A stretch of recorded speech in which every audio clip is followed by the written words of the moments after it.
Halo teman-teman dan bapak-bapak, ibu-ibu yang menonton channel saya. Selamat kembali ke channel saya.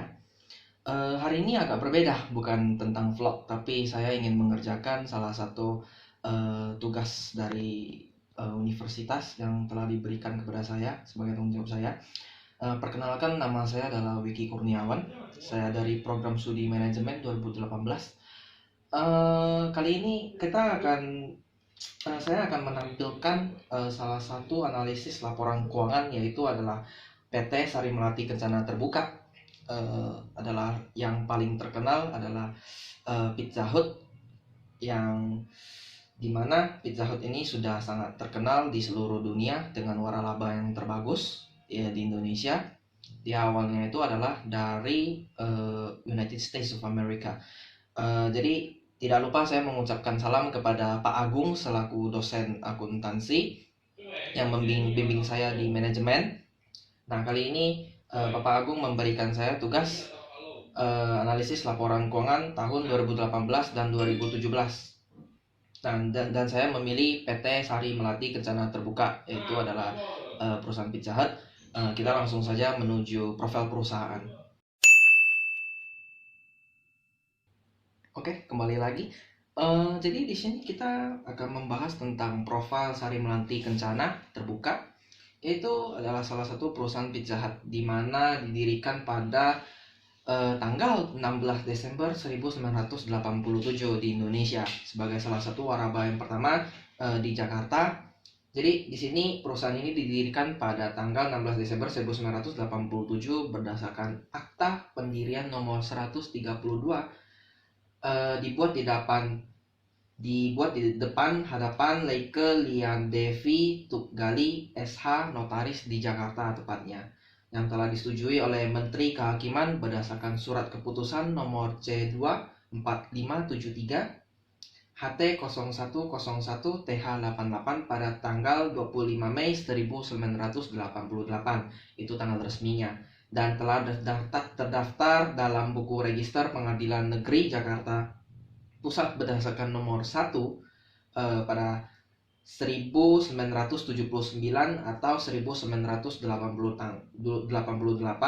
pada tanggal 1 September 1988, dan telah diterbitkan dalam lembaran-lembaran Negara Republik Indonesia nomor 102 pada tanggal 20 Desember 1988 dengan tambahan nomor 1388.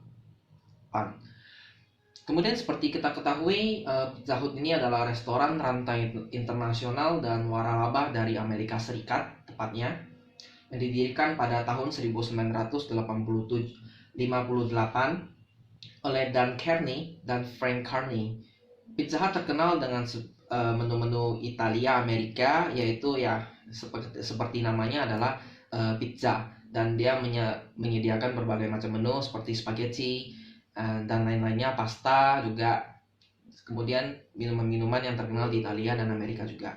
Kemudian kita lanjutkan adalah Pizza Hut ini sudah memiliki lebih dari 16.000 outlet di lebih dari 100 negara di seluruh dunia, dan perusahaan ini didirikan pada tahun 1987 yang melibatkan bisnis dalam industri jasa makanan konsumen, khususnya pizza seperti saya katakan tadi, pizza dan pasta yang ada di Indonesia melalui waralaba yang dimiliki oleh perusahaan. Berdasarkan laporan Erno Monitor pada tahun 2016, perusahaan adalah rantai pizza terbesar dengan pangsa 86,6%, yaitu dibagi menjadi dua karena produk Pizza Hut itu ada terdiri dari dua, Pizza Hut Restoran dan PHD, yaitu Pizza Hut Delivery. Jadi seperti di breakdown, PHR memegang pangsa pasar sebesar 97% dan PHD memegang pangsa pasar sebanyak 64,6%. Dari pertanggal 31 Desember 2017, perusahaan mengoperasikan 237 outlet PHR dan 156 outlet PHD yang berlokasi di 28 provinsi di Indonesia. Setelah kita membahas profil perusahaan, kita akan melanjutkan ke analisis laporan PT Sari Melati Kencana. Jadi kita akan menganalisis 4 rasio, yaitu likuiditas, solvabilitas, profitabilitas, dan yang paling terakhir adalah aktivitas. Kemudian saya akan menjelaskan beberapa strategi yang akan diterapkan pada tahun berikutnya untuk meningkatkan kinerja perusahaan. Oke, sekarang saya akan menjelaskan rasio likuiditas perusahaan Pizza Hut periode 2017 dan 2018. Di mana yang paling pertama rasio likuiditas adalah kita akan menampilkan current ratio yang dengan rumus aktiva lancar dibagi dengan utang lancar pada periode tersebut. Kemudian dalam perhitungan saya, di periode 2017 mendapatkan hasil aktiva lancar sebesar 515 miliar sekian yang dibagikan dengan utang lancar sebesar 609 miliar sekian yang dapat menghasilkan angka 0,8460. Kemudian jika kita membandingkan dengan angka periode 2018, di sini aktiva lancar 2018 adalah 817 miliar sekian yang dibagikan dengan utang lancar sebesar 484 miliar sekian yang dapat menghasilkan 1,6855. Dari perbandingan current ratio 2018 dan 2017 menunjukkan hasil 2018 lebih bagus daripada 2017 karena aktiva lancar dapat menutupi utang lancar sebesar 1,655, di mana 2017 hanya aktiva lancar hanya dapat menutup utang lancarnya sebesar 0,8460. Kemudian saya akan menjelaskan quick ratio di mana aktiva lancar dikurang dengan persediaan kemudian dibagi dengan utang lancar. Di mana tahun 2017 saya mendapatkan nominal sekian yang dibagi dengan nominal sekian yang mendapatkan hasil 0,4048. Kemudian jika kita membandingkan dengan angka periode 2018, kita akan mendapatkan hasil 1,0586. Di sini quick ratio menunjukkan bahwa 2018 menunjukkan angka yang lebih bagus di mana aktiva lancar setelah dikurangin dengan persediaan perusahaan dan mampu menutupi utang lancar sebesar 1,0586. Jika kita membandingkan dengan 2017 maka akan dianggap 2018 akan lebih bagus dan 2017 lebih kurang. Karena dimana sehabis aktiva lancar dikurang dengan persediaannya di tahun 2017 akan mendapatkan hasil 0,4048 saja dalam menutupi utang lancarnya. Jika kita melanjutkan pembahasan ke cash ratio, yaitu adalah kas yang ditambah dengan setara kas dibagi dengan utang lancar, maka pada tahun 2017 perusahaan ini mendapatkan nominal 0,1239. Jika kita membandingkan dengan tahun 2018, maka kita akan mendapatkan nominal 0,6688, di mana dikatakan tahun 2018 akan mempunyai kinerja cash ratio yang lebih bagus karena dianggap lebih liquid.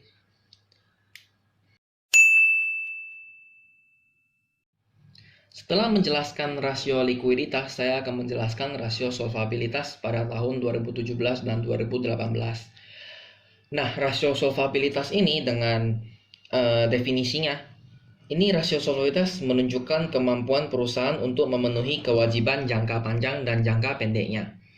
Kemudian rasio solvabilitas pada rasio debt to total asset ratio dan debt to equity ratio, jika hasilnya menunjukkan lebih kecil, maka dapat dikatakan bahwa perusahaan pada periode tersebut lebih bagus kinerjanya. Kemudian pada time interest earn dan fixed charge coverage, jika hasilnya yang didapatkan adalah lebih tinggi, maka akan dikatakan bahwa perusahaan pada periode tersebut lebih bagus. Debt to total asset ratio dalam perhitungan saya pada tahun 2017 menunjukkan angka 0,7525. Jika kita membandingkan dengan tahun 2018, maka pada tahun 2018 kita mendapatkan hasil 0,4027, di mana menunjukkan bahwa tahun 2018 menunjukkan kinerja yang lebih bagus. Dan pada debt to total equity ratio pada tahun 2017 menurut perhitungan saya adalah 3,0412, di mana jika kita membandingkan dengan 2018, maka dapat dikatakan tahun 2018 lebih bagus karena mendapatkan hasil 0,6743. Kemudian kita melanjutkan dengan time interest earn, yaitu pada tahun 2017 jika kita membagikan EBIT dengan bunga, yaitu dapat menghasilkan 6,6186 di tahun 2017. Jika kita membandingkan dengan tahun 2018, maka angka yang didapatkan adalah 7,5706, di mana menunjukkan bahwa 2018 kinerja perusahaan dapat dikatakan lebih bagus karena lebih tinggi. Kemudian jika kita menghitung fixed charge coverage pada perusahaan kencana, pada tahun 2017 menghasilkan 1,7869. Jika kita membandingkan dengan tahun 2018, maka tahun 2018 menghasilkan kinerja perusahaan yang lebih bagus karena menunjukkan 2,0271. Nah, kemudian kita akan melanjutkan ke rasio profitabilitas. Nah, rasio profitabilitas ini dengan definisi yang diartikan bahwa di mana perusahaan akan mendapatkan laba yang lebih besar dari aktiva yang dimanfaatkan oleh perusahaan tersebut. Nah, rasio profitabilitas ini terdiri dari 4 macam. Jika kita menghitung rasio profitabilitas di mana periode tersebut menghasilkan hasil yang lebih besar, maka menunjukkan kinerja perusahaan akan lebih bagus. Yang paling pertama adalah kita menjelaskan gross profit margin, di mana rumusnya adalah laba kotor dibagi dengan penjualan. Nah, di tahun 2017 ini saya mendapatkan 0,6691. Sedangkan jika kita membandingkan dengan kinerja 2018, maka akan mendapatkan hasil 0,6695, di mana menunjukkan bahwa hasil 2018 kinerja perusahaan dari gross profit margin yang dihitung menunjukkan 2018 lebih bagus. Jika kita melanjutkan ke net profit margin, di mana rumusnya adalah laba bersih dibagi dengan penjualan, di tahun 2017 kita mendapatkan hasil 0,00467. Jika kita dibandingkan dengan 2018 akan mendapatkan hasil 0,0484, di mana menunjukkan bahwa perusahaan pada tahun 2018 menunjukkan hasil yang lebih bagus. Kemudian jika kita melanjutkan ke return on investment ROI atau return on total asset, yaitu ROA, di mana rumusnya adalah laba bersih dibagi dengan total aktiva. Di 2017 kita mendapatkan hasil 0,0946.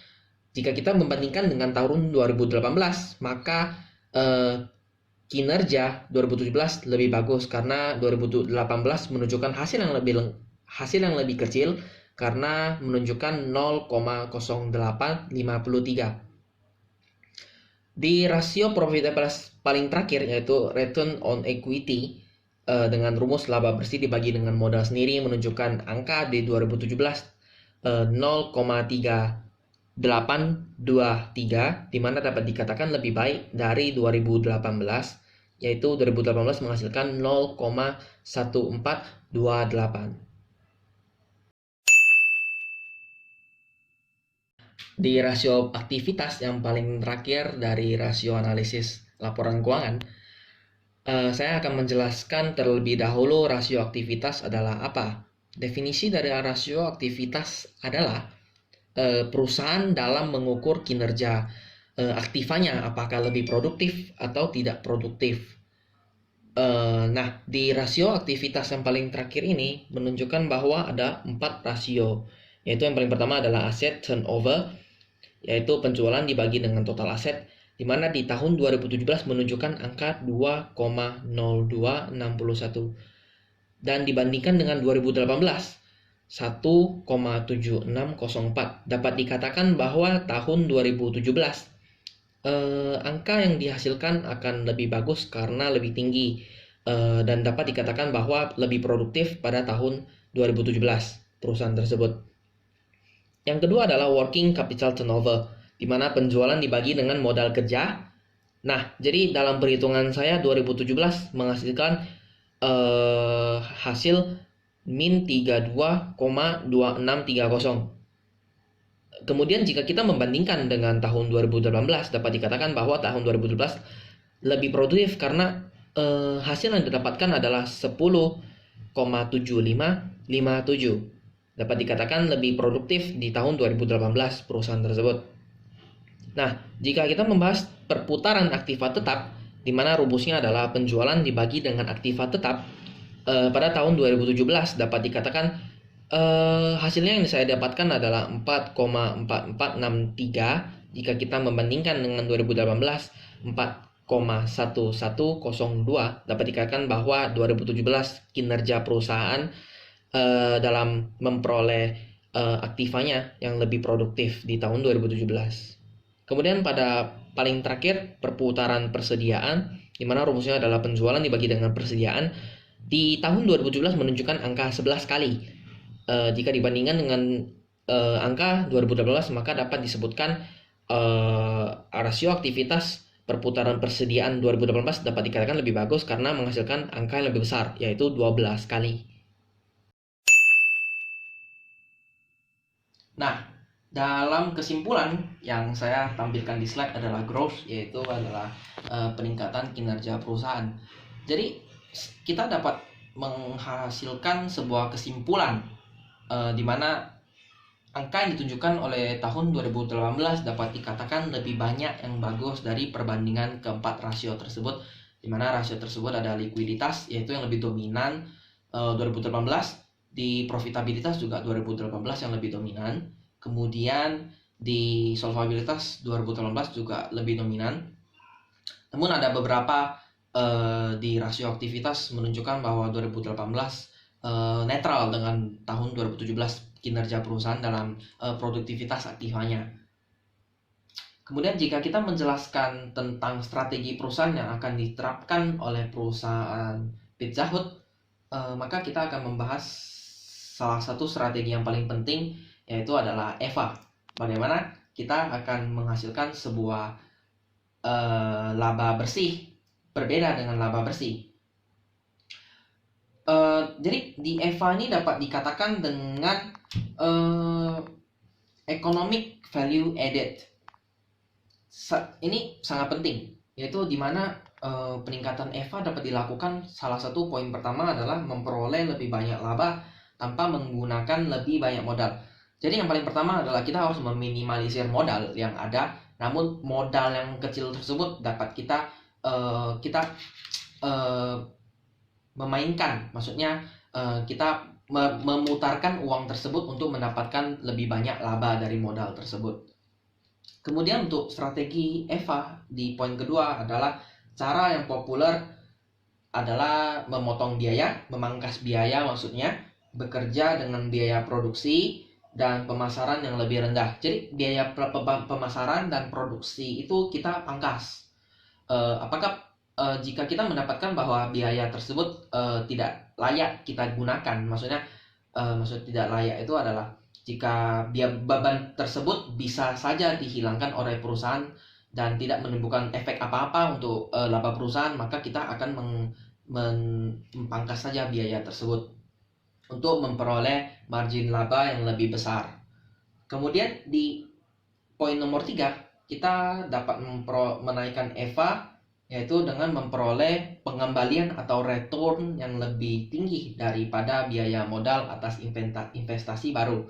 Itu salah satunya adalah saham. Nah, hal ini sesungguhnya dapat menyangkut pertumbuhan perusahaan.